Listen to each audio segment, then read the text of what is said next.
tuig 2022. Anano ang mga balita kag isyo ngaton arang kadahon karon nga adlaw. Presidente Marcos ginatagan dugang nga panahon sa pagpreparar batok sa forfeiture nga kaso sa ila pamilya. Private hospital pananglitan magsaka kuno ang COVID, wala problema. Preparado. Ano ang madulot sining karon bag-ong hagna nga ginaduso ni Congressman Greg Gasataya subong man ang pag-approve na sining karon isang isa ka akta nga mahimo makahatag dugang nga benepisyo, dugang nga employment, dugang nga budget para sa syudad sang Bacolod. Ining aton mga balita kag isyo idulong sa aton sang D3.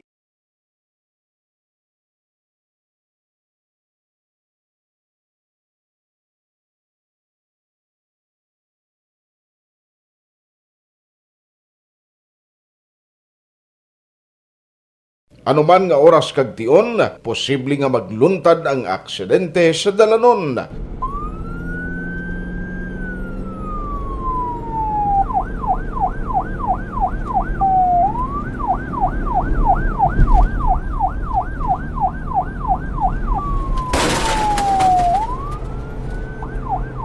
Yari ang pila ka mga road safety tips para malikawan ang vehicular accident.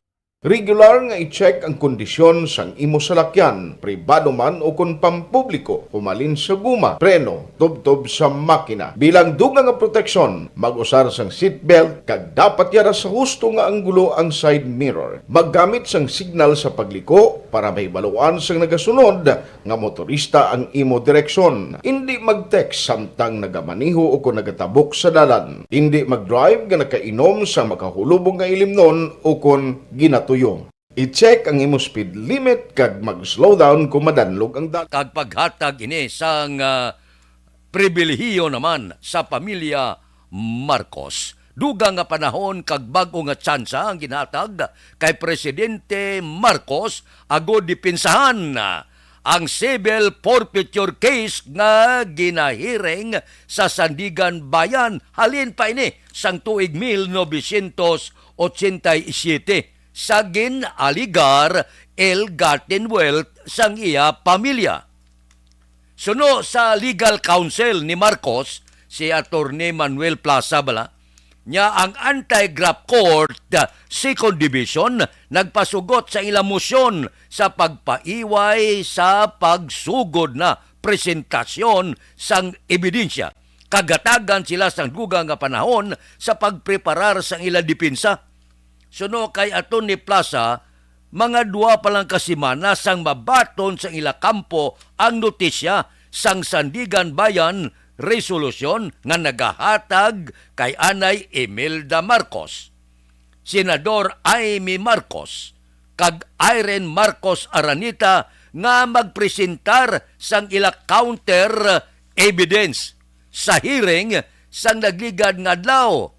Si Plaza nangabay, siling niya pwede si Sinta Diaz, 2 bulan na agod ipreparar ang ila kaso. Apang ang Second Division chairman nga si Oscar Herrera nagpalayag niya si Sinta Diaz sobra na kalawig.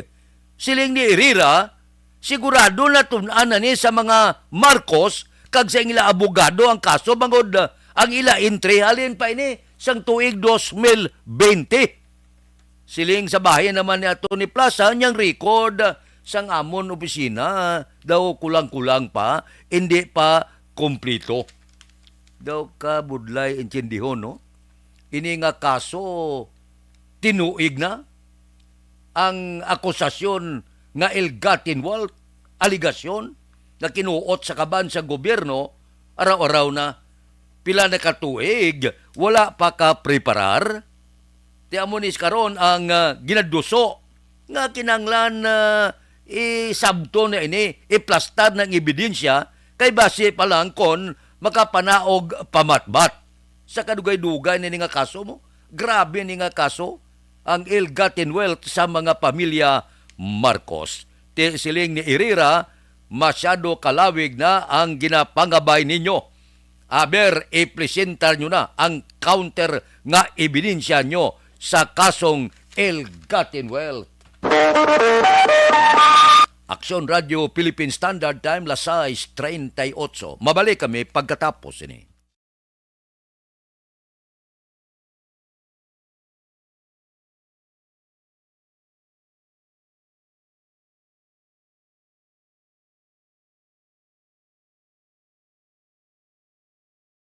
Anuman nga oras kag tion, posible nga magluntad ang aksidente sa dalanon.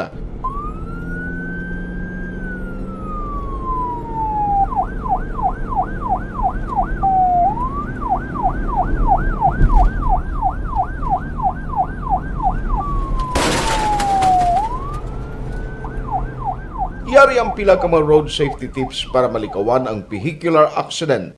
Regular nga i-check ang kondisyon sang imo salakyan, pribado man o kung pampubliko, humalin sa guma, preno, tubtob sa makina. Bilang dugang nga proteksyon, mag-usar sang seatbelt, kag dapat yara sa husto nga anggulo ang side mirror. Maggamit sang signal sa pagliko para may baluan sang nagasunod nga motorista ang imo direksyon. Hindi mag-text samtang nagamaniho o kung nagatabok sa dalan. Hindi mag-drive nga nakainom sa makahulubong nga ilimnon o kung ginato tuyo. I-check ang imo speed limit kag mag-slow down kung madanlog ang dalan. I-check ang blind spots. Magbahar kung may nagatabok nga tawo sa pedestrian lane. Magsuksok sang helmet sa mga nagamaniho sa motorsiklo o kung nagabike. Kung malawig ang pagbiyahe, mag-upod sang relyebo para magbulos sa pagmaniho kung ginakapoy na. Magsunod sa mga traffic rules and regulations. Kag ilabi sa tanan, mangin responsable nga driver. Drive kag ride safe mga kaaksyon.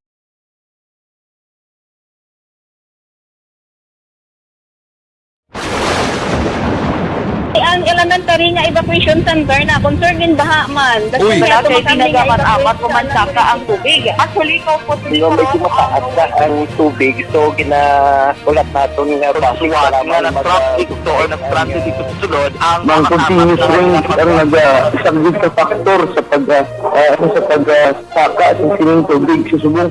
Ang Pilipinas sa mayroon sa early warning system para mahibaluan ang lakas ng panahon. Gani, wala sang rason nga hindi kita makapreparar karon ni rainy season. Yari ang pila ka mga action tips nga dapat mo may baluan. Kung nagapuyo sa lugar nga masabi ginabaha, mag-monitor sa balita para sa anunsyo sang pag-asa sa lakas sang panahon. Isa sa pinakapos nga pamaagi para malikawan nga magsulod ang baha sa balay, among paggamit sang sandbag. Ang sandbag ang isa kasako nga may unod nga balas nga pwede ibutang sa pertahan upon ginaagyan sang tubig para temporaryo nga makontrol ang pagsulod sang tubig sa inyong nga balay. Antes naman ng rainy season, dapat nakapreparar ka na sang pagkaon, flashlight, pito, kandila, hygiene kit, power bank, transistor radio, importante nga mga dokumento kag iban pa nga kinahanglanon. Ini ang dapat isulod sa go bag nga dapat ibutang sa isa ka lugar nga mapus kuhaon sa tion nga kinahanglan nga mag-evacuate. Sa tion sa pagbaha dapat butangan sang tape ang saksakan sang mga outlet kag ibutang sa mataas nga mga lugar ang appliances. Kunyara sa evacuation center, dapat man nga ipatuman ang minimum health protocol, face mask, face shield kag social distancing. Batok sa COVID. Sa panahon sa tigululan, dapat man proteksyonan ang ikaayong lawas batok sa pila ka mga masakit. Kang isang dengue, leptospirosis, cholera, typhoid fever, hepatitis A. Nagpanugyan man ang DOH kay pabili ng proper hygiene kay pag-inom sang limpyo nga tubig. Lutuon sang gusto ang pagkaon para malikawan ang contamination. Maghugas sang kamot antes kag pagkatapos ang kaon kag matapos nga mag-usar sang banyo. Likawan man ang paglangoy o kon pagtubog sa baha. It is Action Dale Salazar para sa Action Tips nga nagapahanungnog nga maghalong sa tanan nga tion.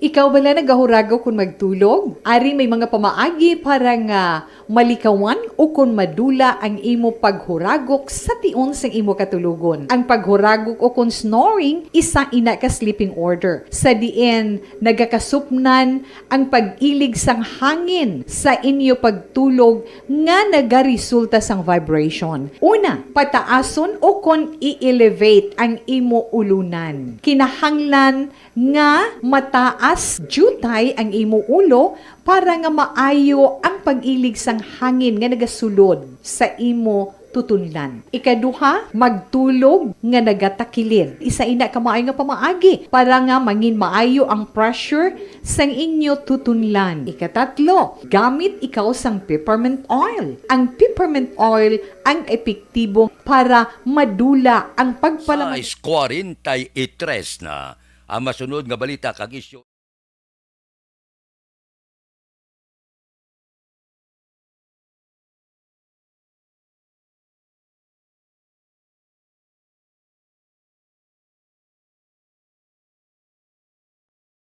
Anuman nga oras kag tion, posible nga magluntad ang aksidente sa dalanon.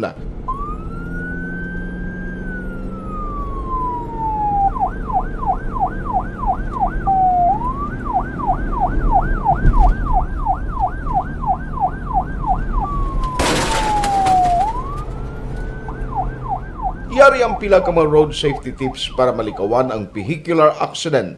Regular nga i-check ang kondisyon sang imo salakyan, pribado man o kung pampubliko, humalin sa guma, preno, tubtob sa makina. Bilang dugang nga proteksyon. Presidente Bongbong Marcos Jr. ang alert level sang COVID. Pati siya inigo sang COVID kadwa na ni. Nga iguon ang presidente sang tuig 2020, inigo man si Bongbong Marcos sang COVID. So ambot silingon hindi maghatag kumpiyansa. Ang mga pribadong hospital, kung pamatian ta kahapon siling nila, sila ready na. Pananglitan, sumaka gidman ang kaso sang COVID. Ready ang ila mga hospital. Anong natabo sini? Ginapreparahan subong, kay daw gaamat-amat saka naman ang COVID. 7 ka mga probinsya ang nakarecord mataas nga rate sang COVID sang mga 10%. Ini amo ang Antique. May 20.6% halin sa 17.1%. Sumaka siya. Laguna may 17.3% halin sa 10.3%. Sumaka man. Ang Rizal may 16.5% halin sa 11.3%. Saka man. Pampanga. Ang Cavite, ang Batangas, ang Iloilo. Ang Iloilo may 10.1% halin sa 7.2%. So, siya mga kaprobinsyanan sumaka ang COVID. Hindi pa ini matagaan kumpiyansa subong. Kaya ginabantayan ini, kay daw gaamat-amat siya saka. Siguro, kay ba ang tao daw komportable na bla nga maglagaw, mag-impon sa mga kadaman, inom-inom, mga mall, kag iban pa. Ang iban gani sa mga iban nga kaprobinsyanan, sa mga lugar nga malayo na sa mga bukid, makita kag na obserbahan, wala na pismasya, wala na gasuksok, na kaordinaryo na lang. Ang nagakatabo mo ng rason ko nga, siling ni Presidente Marcos, reviewhan nyo ang alert level sang COVID. Kay daw amat siya saka. Hindi kita luyag nga magbalik kita sa uno naman. Atong nagligad malapit nga katuig nga porting bagantos natong damo nagkalamatay, damo ang nagkalaputo sos nagbalang-balang ang ekonomiya bangod sang pandemya. Action Radio Philippine Standard Time, Lasai, 47. Mabalik kami pagkatapos ini. Mga trabaho kasubos.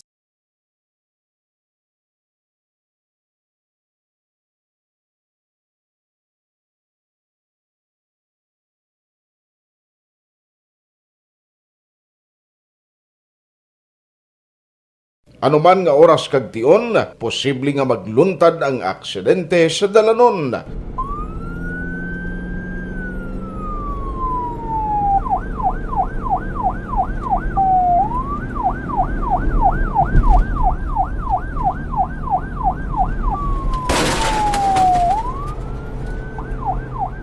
Yari ang pila ka mga road safety tips para malikawan ang vehicular accident.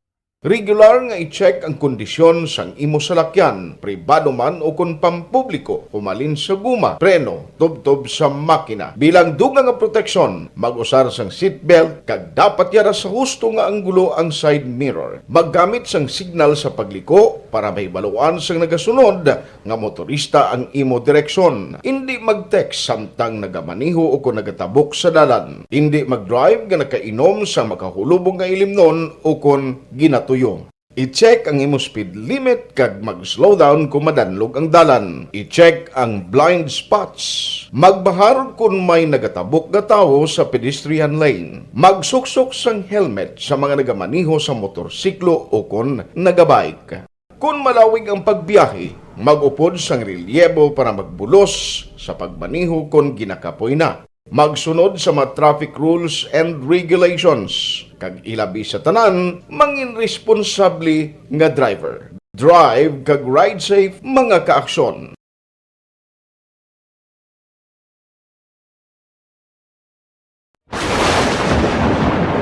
Ang elementary nga evacuation center na concerned din baha man. Uy. Kaya Kaya pinagaman-amat evacuation kumansaka ang tubig. Actually, ikaw po Hindi medyo mataas na ang tubig. So, ulat natin nga Pagsuwag nga ng traffic to or ng traffic dito sa sunod, ang Mang continuous rain ang nag-isang sa factor sa pagsaka ng sining tubig sa subong.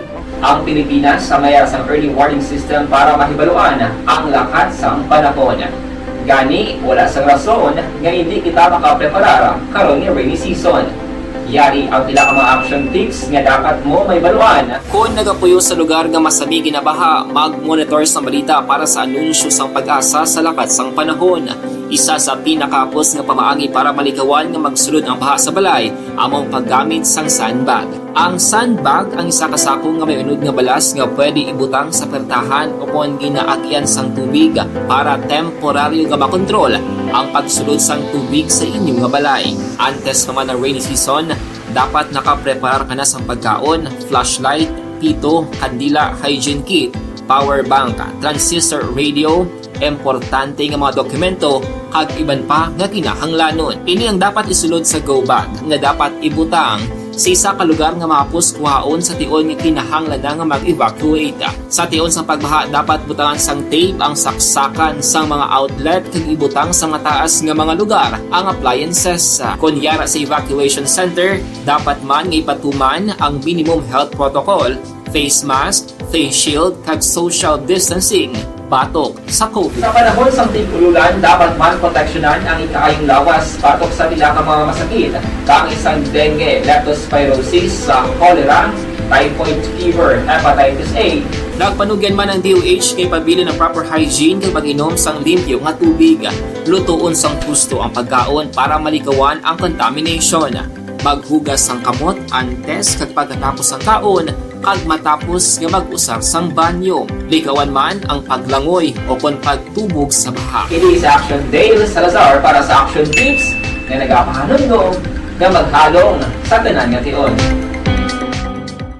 Ikaw bala nagahurago kung magtulog? Ari may mga pamaagi para nga malikawan o kung madula ang imo paghuragok sa tion sang imo katulugon. Ang paghuragok o kung snoring, isa ina ka sleeping order. Sa diin, nagakasupnan ang pag-ilig sang hangin sa inyo pagtulog nga nagaresulta sang vibration. Una, pataason o kung i-elevate ang imo ulunan. Kinahanglan nga mataas jutay ang imo ulo para nga maayo ang pag-ilig sang hangin nga nagasulod sa imo tutunlan. Ikaduha, magtulog nga nagatakilid. Isa ina ka maayo nga pamaagi para nga mangin maayo ang Sa pressure. taya, kung ano ang kaundan kag anong kayuhan sining Akta Republika numero 11818 o kon ang pag-convert sang LTO Bacolod Office bilang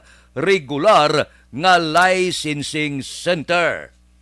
Dinatag hapon ni Gasataya nga sa idalom sang among layi, dugangan ang personel. Ambot silingon, dugang nga mga worker. Paayuhon ang pasilidad. Mas dako nga operational budget. Ang silingon madugangan ang budget kag natural mahapos ang serbisyo sa tao. Amo nang pinakaimportante. Kung maayong serbisyo, amo nang kinanglan sang tao. Suno kay Congressman Greg Gasataya, pasakaan ang mga personnel dere kag magasulod ang dugang nga employment. Amo silingon madamo ang unemployed subong. Di base kon makasarang kabo nga magsulod sa among palangakuan o kon ambot silingon qualified ka bala nga magsulod sa among trabaho, di ko ni mataga ni kao trabaho maka-ukumudar sang madamo nga personnel. Sa dalom sang laye, mangin isa na lang ang opisina sang licensing kag car registration. Amo ini ang kaayuhan nga madulot kining Akta Republika 1181. Kinapaabot sang kongresista nga malakip nga igasumiter sa 2023 nga budget sang DOT ang nasambit nga laye. Sambot silingon aprobado kag makasalig kita. Suno kay Congressman Greg Gasataya nga maserbisyuhan gid kay mante kung kaisa kung kulang ka personnel, kulang ka budget, alang-alang perme, ang imo sini opisina masyado kagutok ka. Iniya tagaan sa nagakaigo nga pagtamod nga ang serbisyo sa aton pumuluyo mangin mahapos. Amo ini ang kaundan kag kaayuhan sining Akta Republika ngani nga pag-convert sang LTO Bacolod nga opisina bilang regular nga licensing center. Aksyon Radio Philippine Standard Time, Lasay 55. Mabalik kami pagkatapos ini. Life extension.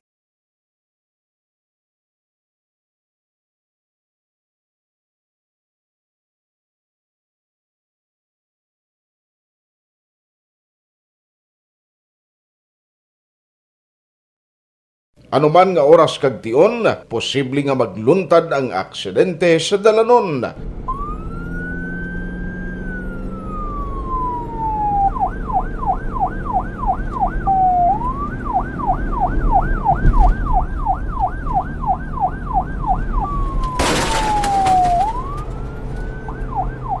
Yari ang pila ka mga road safety tips para malikawan ang vehicular accident. Regular nga i-check ang kondisyon sang imo salakyan, pribado man o kung pampubliko, humalin sa guma, preno, tubtob sa makina. Bilang dugang nga proteksyon, mag-usar sang seatbelt, kag dapat yara sa husto nga anggulo ang side mirror. Maggamit sang signal sa pagliko para mahibaluan sang nagasunod nga motorista ang imo direksyon. Hindi mag-text samtang nagamaniho o kung nagatabok sa dalan. Hindi mag-drive nga nakainom sa makahulubong nga ilimnon o kung ginatuyo. I-check ang imo speed limit kag mag-slow down kung madanlog ang dalan. I-check ang blind spots. Magbahar kung may nagatabok na tao sa pedestrian lane. Magsuksok sang helmet sa mga nagamaniho sa motorsiklo o kung nagabike. Kung malawig ang pagbiyahe, mag-upod sang relyebo para magbulos sa pagmaniho kung ginakapoy na. Magsunod sa mga traffic rules and regulations. Kag ilabi sa tanan, mangin responsable nga driver. Drive kag ride safe mga kaaksyon.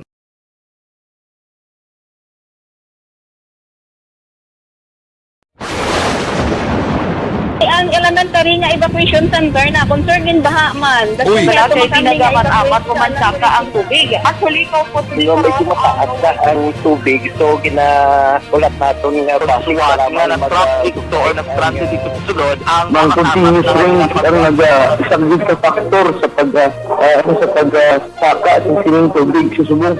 Ang Pilipinas sa mayroon sa early warning system para mahibaluan ang lakat sang panahon. Gani, wala sang rason nga hindi kita makapreparara karon ni rainy season.